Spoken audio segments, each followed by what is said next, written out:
कि सिर्फ सास का मायका ही समझेगी वो। तभी वहाँ रिद्धि आ जाती है। माँ, आज मैं घर जा सकती हूँ? माँ को मेरी बहुत याद आ रही है।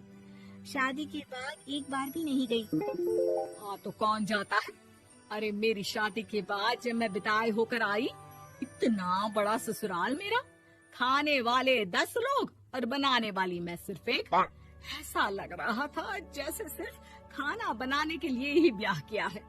वो तो मेरा भाई था, गांव से एक काम करने वाली चाची को भेज दिया जो मेरा हाथ पटाती थी, और उसको पैसा, खाना, कपड़ा, रहने के लिए कमरा, वो सब किससे दिया था?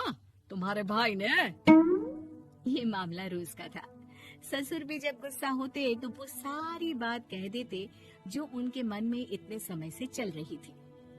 मेरा भाई, भाभी, भतीजा, भतीजी सब छुड़वा दिया। मैंने जीवन भर सिर्फ तुम्हारे परिवार वालों से निभाया, लेकिन अब भी चैन नहीं है तुमको।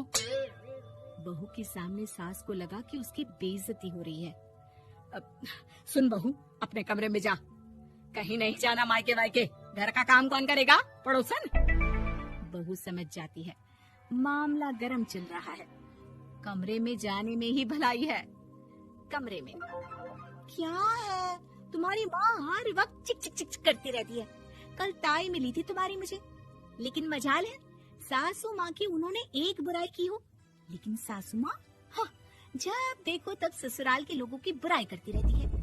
बेचारे पापा जी कितना मिस करते हैं अपने घर वालों को। मेरा तो बड़ा मन करता है कि ताऊ जी, चाचा जी और सब मिलकर रहे, ना साथ रहे लेकिन आना जाना तो ठीक से रखे। हिंदुस्तान और पाकिस्तान एक हो सकता है, लेकिन चाचा और ताऊ के परिवार के साथ हम लोगों का मिलन ना जी ना, कभी नहीं हो सकता। ये बात है। देखिए मेरे साथ ना ज्यादा चैलेंज मत करिएगा। ऐसा कोई काम नहीं है जो मैं नहीं कर सकती। ससुर जी जो कि बहू की बात सुन रहे थे सामने आ जाते हैं। अरे बेटा, तू ये कर सकती है तो प्लीज मेरा परिवार किसी तरह मुझसे मिलवा दे। सारी जवानी तो मैंने किसी तरह काट ली, लेकिन जीवन के इस पड़ाव पर बहुत याद आती है मेरे परिवार की। हाँ हाँ पिताजी, आप चिंता मत करिए, बस मेरा साथ देते रहिए आप दोनों। फिर देखिए कैसे माँ जी भी ठीक हो जाएंगी और पूरा परिवार भी एक हो जाएगा। थोड़ी देर बाद बहू सामान लेकर घर से निकल रही होती है कि मना किया था ना तुझे मायके जाने के लिए, फिर क्यों जा रही है? बहू कुछ कहती इससे पहले ही बेटा बोलने लगता है। क्या है माँ, वो घर जा रही है। वैसे भी उसके माता पिता ने मुझे 10 लाख दिए तब जाकर मेरा काम शुरू हो पाया, वरना तूने मेरे लिए किया क्या है? अरे वाह बेटा, बचपन से पढ़ाया लिखाया, तेरे दुख दर्द में जगी, और आज वो लोग तुझे सही लग रहे हैं? और फिर ससुराल में लड़की खुश रहे, ये तो मायके वालों की जीवन भर की जिम्मेदारी रहती है। तो ये तुमको भी तो सोचना था ना। ताऊ जी ने पापा को पढ़ाया लिखाया, जब तुम नहीं आई थी तो पापा के लिए ताई जी ने पापा की माँ की तरह देखभाल की। अब बोलिए। अरे तू कुछ नहीं जानता बेटा, तेरे पापा को सब पता है, तभी वो उन लोगों से वास्ता नहीं रखते। मैं उन लोगों को जानता हूँ, लेकिन मैं तुम्हें नहीं जानता कि तुम्हारे मन के लायक काम नहीं हुआ तो तुम घर की शांति बर्बाद कर दोगी। सास जोर जोर से चिल्लाने लगती है। तभी वहाँ सास का भाई आ जाता है। अरे क्यों आप लोग मेरी बहन को परेशान करते रहते हैं? पहले ये जीजा कम थे, जब बहू भी आ गई। बहन, मैंने तो 30 साल पहले ही बोला था, अपना हिस्सा ले और छोड़ इन लोगों को, चल अपने साथ। बहू समझ जाती है कि मामा ससुर की नजर किस पर है। देखा, तुम लोग मुझे अकेला मत समझना, मेरा भाई खड़ा है आज भी मेरे लिए। बहू मायके जाती है और आते वक्त साथ में एक नौकरानी ले आती है। अरे बहू, कुछ खाने को दे दे। अरे आंटी, क्यों भाभी को परेशान करती रहती हो? उनके भाई ने मुझे जिम्मेदारी दी है, किसी भी चीज की परेशानी नहीं होनी चाहिए भाभी को, जो चाहिए मुझे बोलने का। आय हाय, बहू के मायके वालों का इतना दखल। ये मेरा घर है, कोई कल का आए इसे पूरा कैप्चर कर ले, ये बर्दाश्त नहीं होगा मुझसे।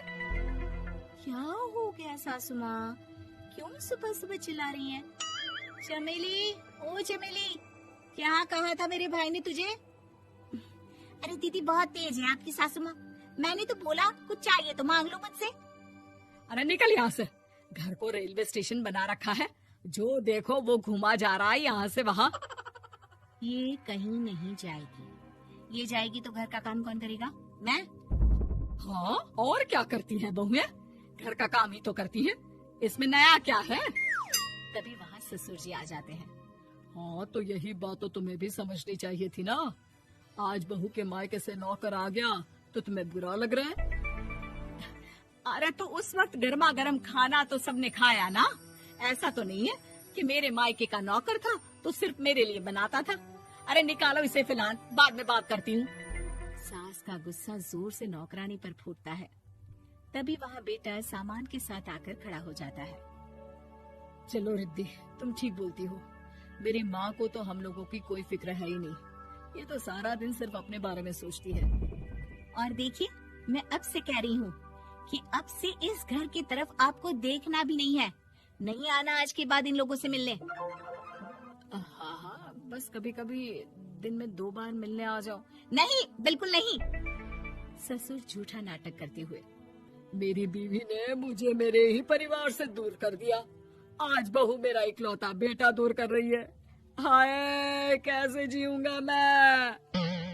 वाह, वो भाई जो आपको बेटे की तरह मानता था, उन्हें छोड़ने में तो दुख नहीं हुआ।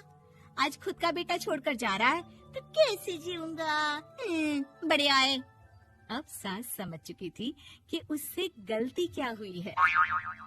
मुझे माफ कर दे बहू, अब मेरी समझ में आ गया कि अपनों से दूर कर बीवियां पति का भला नहीं बल्कि उन्हें जीवन में अकेला कर रही है। मुझे माफ कर दे।